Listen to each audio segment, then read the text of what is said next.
Hello students, तो आज हम करेंगे नेक्स्ट रेजिस्टिविटी के बारे में। तो कल हमने किया था जो रेजिस्टेंस थी वो length of the conductor and area of cross section पे डिपेंड करती थी। तो ये हमारे पास एक रेजिस्टिविटी टर्म्स आई थी। तो आज हम करेंगे factors affecting resistivity of a material. तो हमने ड्रिफ्ट वेलोसिटी का फॉर्मूला किया था, तो वो ये फॉर्मूला था, एंड करंट का ड्रिफ्ट वेलोसिटी से रिलेशन किया था, वो ये आ गया था। यहाँ पर हमने ड्रिफ्ट वेलोसिटी की वैल्यू को पुट किया तो हमारे पास करंट की ये वैल्यू आ गई करंट की। तो अब हमें पता है ई जो होती है, इलेक्ट्रिक फील्ड जो होती है वो वोल्टेज अपॉन लेंथ होती है, मीन्स पोटेंशियल ग्रेडियंट होती है। तो इलेक्ट्रिक फील्ड की ये वाली वैल्यू को मैंने वन इक्वेशन में ई की जगह पे पुट कर दिया, तो मेरे पास ये रिलेशन आ गया I is equal to this one. तो अब मैंने क्या किया, यहाँ से वी अपॉन आई को अलग कर लिया एंड बाकी टर्म को अलग कर लिया, एक साइड पे कर लिया, तो बाकी टर्म ये बच गई। तो V upon I according to Ohm's law is equal to the resistance. Resistance is the ratio of voltage upon current. तो ये वोल्टेज अपॉन करंट होती है, तो करंट होती है, तो R is equal to the M L N E square tau into A आ गया। तो रेजिस्टेंस का हमारे पास ये फॉर्मूला आ गया। तो रेजिस्टेंस के फॉर्मूले को अगर हम ऊपर जो फॉर्मूला था उससे कंपेयर करें, R is equal to the rho L upon A, तो हमें पता चला जो रेजिस्टिविटी है वो इसके इक्वल है M N E square upon tau, where M is mass of the electron, n is the number of electrons per unit volume, e is the charge on electron and tau is the relaxation time। तो इससे हमें ये पता चलता है कि resistivity ये जो m और e हैं ये तो इलेक्ट्रॉन के लिए कांस्टेंट वैल्यूज़ हैं, ये चेंज नहीं होगी। So resistivity is inversely proportional to the number of free electrons per unit volume inside the material. Number of free electrons के इनवर्सली प्रोपोर्शनल हैं, जितने मटेरियल में नंबर ऑफ फ्री इलेक्ट्रॉन्स होंगे पर यूनिट वॉल्यूम में उतनी कम उसकी रेजिस्टिविटी होगी। Resistivity is also inversely proportional to the relaxation time. Relaxation time के भी ये इनवर्सली प्रोपोर्शनल है। तो ये जो रिलैक्सेशन टाइम है, rho is inversely proportional to the number of free electrons, rho is inversely proportional to the average relaxation time. ये जो रिलैक्सेशन टाइम है that is inversely proportional to the temperature of the material. ये temperature के inversely proportional है। वो कैसे?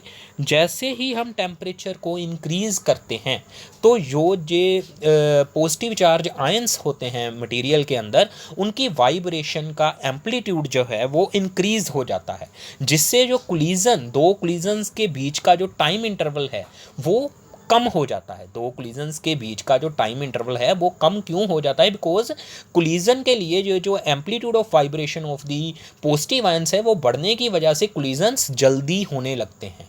Collisions जल्दी होने के कारण टाउ जो है वो डिक्रीज हो जाता है। तो टेम्परेचर बढ़ाने से टाउ डिक्रीज होगा, दैट मीन्स रेजिस्टिविटी जो है वो इंक्रीज होगी, because resistivity is inversely proportional to the relaxation time. That means जब हम टेम्परेचर को बढ़ाएंगे तो रेजिस्टिविटी बढ़ेगी। So resistivity is directly proportional to the temperature. तो हमें पता चला जो रेजिस्टिविटी है वो डायरेक्टली प्रोपोर्शनल टू टेम्परेचर है and inversely proportional to the number of free electrons per unit volume inside the conductor है। अगर हम रेजिस्टेंस की डिपेंडेंस की बात करें तो वो लेंथ ऑफ कंडक्टर के directly proportional, area of cross section के inversely proportional and number of free electrons means के नेचर ऑफ मटेरियल के नंबर ऑफ इलेक्ट्रॉन्स के हिसाब से इनवर्सली प्रोपोर्शनल एंड टेम्परेचर पे डायरेक्टली प्रोपोर्शनल है फॉर दी कंडक्टर्स। देन अब हम नेक्स्ट करते हैं resistivity in terms of current density. Resistivity in terms of current density हम करने जा रहे हैं।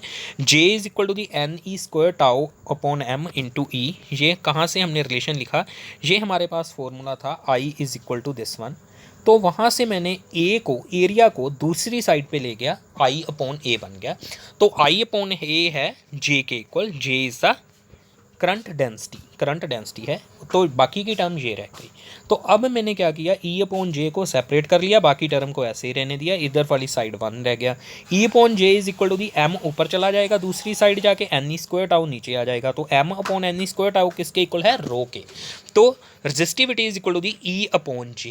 Resistivity is inversely proportional to the current density. Resistivity is inversely proportional to the current density, rho is equal to the E upon J. Then next relation हम करने जा रहे हैं resistivity in terms of electron mobility. I is equal to, ये हमने relation पिछली बार किया था, आई अपॉन ए आ गया N E V D which is equal to the J. तो rho is equal to the E upon J था ये वाला रिलेशन, जे की वैल्यू हमने ये वाली पुट कर दी यहाँ पे पुट कर दी, तो ये रिलेशन आ गया E upon N E V D. तो V D upon E drift velocity upon electric field is equal to the mobility of the electrons. तो ये हमारा फार्मूला आ गया rho is equal to the 1 upon N E mu, V D upon E की value हमने put कर दी। So resistivity is inversely proportional to the mobility of the electrons, electron mobility के इन्वर्सली प्रोपोर्शनल होती है resistivity। Then अब हमने Vd is equal to the यहाँ से ही E upon N E rho आ गया, E की वैल्यू वोल्टेज अपॉन लेंथ भी पुट कर सकते हैं, E की value voltage upon length.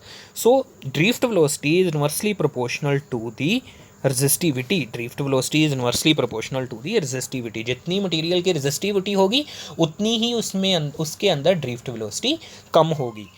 And drift velocity is also inversely proportional to the length of the conductor. Then next 2 terms अब हम और करते हैं, conductance and conductivity. Conductance is simply is the reciprocal of resistance. तो resistance के reciprocal को conductance बोलते हैं। इट्स यूनिट, रेजिस्टेंस के यूनिट थे ओम और कंडक्टेंस के यूनिट बनेंगे ओम की पावर -1, ओम की पावर पर ओम बनेंगे या फिर ओम की पावर -1, जिसको हम सीमन भी बोलते हैं। तो reciprocal of resistivity is called as conductivity, उसको हम सिग्मा से रिप्रेजेंट करते हैं 1 अपॉन रो। उसके यूनिट बनेंगे, सिग्मा के रेजिस्टिविटी के यूनिट थे ओम मीटर, एंड सिग्मा के कंडक्टिविटी के यूनिट्स क्या बन जाएंगे ओम -1 मीटर -1, ओम की पावर -1 मीटर की पावर -1 पर यूनिट ओम पर यूनिट मीटर, ये बन जाएंगे ओम की पावर -1 मीटर की -1। तो इसको हम सीमन मीटर नेगेटिव भी बोल सकते हैं, मीटर की पावर -1 भी बोल सकते हैं। ओम को ऐसे महो भी इसके यूनिट बन सकते हैं, महो MHO। देन नेक्स्ट है temperature dependence of resistivity and resistance. Resistance and resistivity की टेम्परेचर डिपेंडेंस अब हम करेंगे for the metallic conductors. Metallic conductors के केस में हमने किया था resistivity is inversely proportional to the relaxation time. And relaxation time के बारे में हमने किया था कि टेम्परेचर के साथ रिलैक्सेशन टाइम डिक्रीज होता है। As temperature increases free electrons collide more frequently with vibrating positive ions and tau decreases, relaxation time कम हो गया था। Amplitude of vibration of positive ions increases with temperature, जैसे जैसे टेम्परेचर बढ़ेगा amplitude of vibration positive ions का बढ़ेगा, जिससे वजह से टाउ डिक्रीज हो गया। अगर टाउ डिक्रीज हुआ तो रेजिस्टिविटी इंक्रीज हो जाएगी, क्योंकि रेजिस्टिविटी इनवर्सली प्रोपोर्शनल है टाउ के।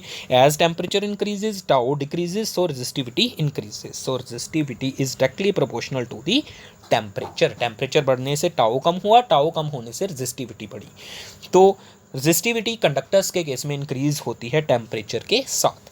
तो हमने मान लिया resistivity at 0 degree Celsius, resistivity at T degree Celsius, then rho T minus rho naught is proportional to the, किसके प्रोपोर्शनल होगा ये change in resistivity, is proportional to the initial resistivity, is also proportional to the temperature, is also proportional to the temperature. दोनों को combine करेंगे, change in resistivity is proportional to the resistivity, initial resistivity as well as temperature. तो अगर हम proportionality sign को हटाएंगे, यहाँ पर एक कांस्टेंट आएगा अल्फा, यहाँ पर एक कांस्टेंट आ गया अल्फा। अल्फा क्या होता है, टेम्परेचर कोफिशिएंट ऑफ रेजिस्टिविटी और रेजिस्टेंस, इसको दोनों ही हम बोल सकते हैं, टेम्परेचर कोफिशिएंट ऑफ रेजिस्टिविटी और रेजिस्टेंस अल्फा। ये कांस्टेंट आया प्रोपोर्शनलिटी साइन को हटाने के बाद।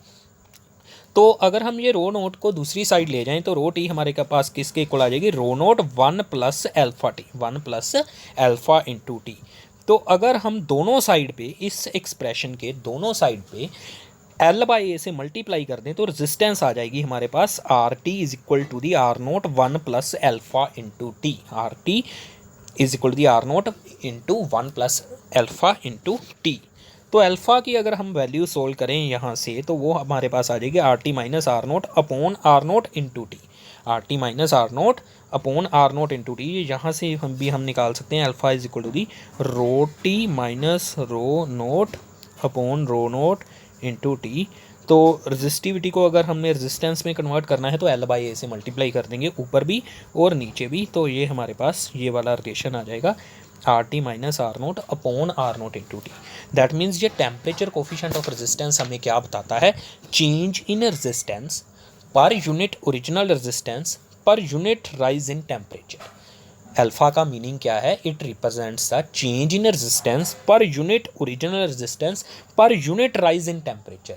1 डिग्री टेम्परेचर इंक्रीज करने पे 1 ओम में कितना चेंज आ जाता है रेजिस्टेंस में, वो हमें अल्फ़ा बताता है। अल्फ़ा की वैल्यू वो हमें बताती है। इसके सिंपली यूनिट्स क्या हैं? Per degree Celsius. इसके सिंपली यूनिट क्या है? पर डिग्री सेल्सियस हैं।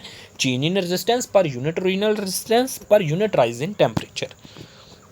तो as temperature increases resistivity resistance दोनों increases for conductors and tau decreases, relaxation time decreases. अब हम नेक्स्ट करते हैं temperature dependence of resistivity of the alloys. Alloy होता है दो मेटल्स का मिक्सचर।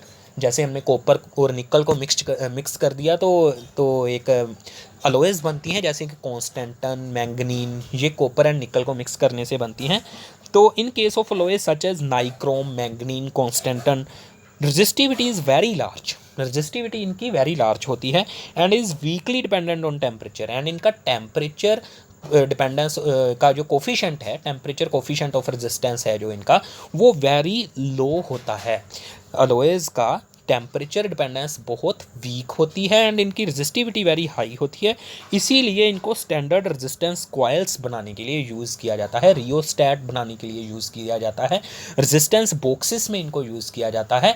आगे जाके हम करेंगे पोटेंशियोमीटर, मीटर ब्रिज, उसमें भी इसको यूज़ किया जाता है। कॉन्स्टेंटन एंड मैंगनीन को, नाइक्रोम को हम बेसिकली हीटर की वायर बनाने के लिए यूज़ करते हैं, रियोस्टैट की वायर बनाने के लिए यूज़ करते हैं। उसके मेन रीजंस क्या हैं? एक तो इनकी रेजिस्टिविटी लार्ज होती है, रेजिस्टिविटी लार्ज देते हैं ये, एंड इनकी टेम्परेचर डिपेंडेंस बहुत वीक होती है। टेम्परेचर के साथ इनकी रेजिस्टेंस चेंज नहीं होती। एटमॉस्फेयर के साथ, एटमॉस्फेरिक कंडीशन के साथ इनकी रेजिस्टेंस जो है वो चेंज नहीं होती। और नाइक्रोम की एक ये भी प्रॉपर्टी है कि ये हाई टेम्परेचर पे ऑक्सीडाइज नहीं होता, मीन्स ये बर्न नहीं होता, इसीलिए इसको हीटर बनाने के लिए भी यूज़ करते हैं। और कॉन्स्टेंटन एंड मैंगनीन का तो ये टेम्परेचर कोफिशिएंट ऑफ रेजिस्टेंस बिल्कुल ही नेग्लिजिबल होता है, इसीलिए इसको पोटेंशियोमीटर एंड मीटर ब्रिज में हम यूज़ करते हैं। तो अगर आपको क्वेश्चन आता है कि why alloys are used for making standard resistance coil, तो आपने ये 2 पॉइंट्स जरूर मेंशन करने हैं। बिकॉज इनकी रेजिस्टिविटी हाई होती है as compare to pure metal copper के मुकाबले, एंड इनका temperature coefficient of resistance is very low होता है। देन नेक्स्ट इस वैल्यू के करीब होता है इनका ये temperature coefficient of resistance. Temperature dependence of resistivity of semiconductor and insulator. Semiconductor and insulator के केस में ये एक फॉर्मूला है, resistivity is equal to the rho naught, means resistivity at 0 degree Celsius into e exponential function है कि power e g upon k t. E g is the energy gap between valence and conduction band. E g is the energy gap between valence and conduction band. K is the Boltzmann constant and T is the temperature. जैसे जैसे हम इनका temperature बढ़ाएंगे ये सारी term जो है वो डिक्रीज़ होगी एंड इनकी रेजिस्टिविटी भी डिक्रीज़ होगी। At low temperature semiconductor and insulator are non conducting, ये कंडक्ट नहीं करते। लो टेम्परेचर पे इनकी रेजिस्टेंस हाई होती है, लो टेम्परेचर पे इनकी रेजिस्टेंस हाई होती है। As temperature increases resistance of both decreases. जैसे जैसे हम टेम्परेचर बढ़ाते हैं in case of semiconductor and insulator their resistance decreases, उनकी रेजिस्टेंस कम होने लगती है। अगर हम टेम्परेचर बढ़ाएंगे ये सारी टर्म जो ऊपर है ये कम होगी, और ये पावर कम हो रही है तो ये ओवरऑल टर्म भी कम होगी। अगर ये ओवरऑल टर्म कम हो ही रही है तो देन रेजिस्टिविटी कम होगी as temperature increases in case of semiconductor and insulators. Semiconductor and insulator के केस में उल्टा है उनसे, मेटैलिक कंडक्टर्स से। Eg is low in case of semiconductor के केस में जो एनर्जी गैप है वो कम होता है as compare to insulators at 0 kelvin. अगर हम वेरी लो टेम्परेचर की बात करें, semiconductors and insulators have infinite resistivity. Low temperature पे इनकी जो रेजिस्टिविटी है वो इन्फिनिटी होती है, इनफाइनट होती है इनकी resistivity. As temperature increases their resistance of both decreases, इनकी रेजिस्टेंस जो है वो डिक्रीज कर जाती है। देन नेक्स्ट थर्मिस्टर तो ये डेफिनेशन है थर्मिस्टर की। It is a heat sensitive resistor made of semiconducting material such that its resistance varies appreciably with change in temperature. जिनकी जो रेजिस्टेंस है वो टेम्परेचर पे बहुत ज़्यादा सेंसिटिव होती है टेम्परेचर के प्रति, उनको हम थर्मिस्टर्स बोलते हैं। ये वो सेमी कंडक्टिंग मटीरियल्स हैं जिनकी जो रेजिस्टेंस है वो टेम्परेचर के साथ बहुत ईजिली चेंज करती है, उनको हम बोलते हैं thermistors. Temperature used in control units ये यूज़ होते हैं। Same super conductivity, then next term है सुपर कंडक्टिविटी।